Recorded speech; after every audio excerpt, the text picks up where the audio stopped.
Tere, armas hing! Olen Triinu, olen täna teadvuse avardaja ja just inimestele, kes otsivad täna uusi lahendusi ja uusi võimalikkusi.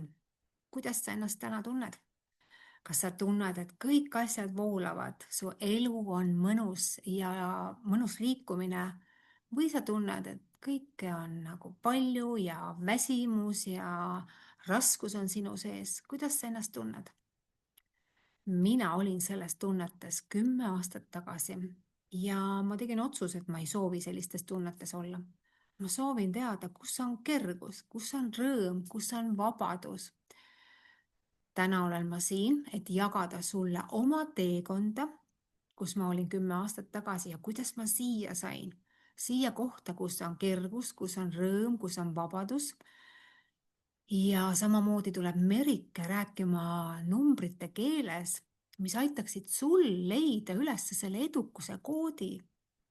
Kui sa tunned ennast täna halvasti, siis see on märk sellest, et sa oled valel teekonnal. Aga sa ise ei saa aru veel. Aga su keha ja hing võivad tunda praegust kutset.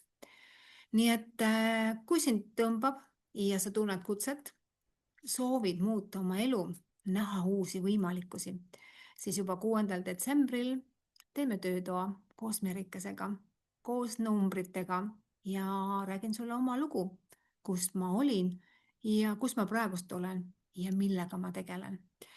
Nii et kui sind see kõnetab, siis kiikasin alla link, Fientas saad osta pileti, sooduspileti. Nii et oled oodatud. Kohtume juba laupäeval, 6. detsembril kell 11. Tšauka!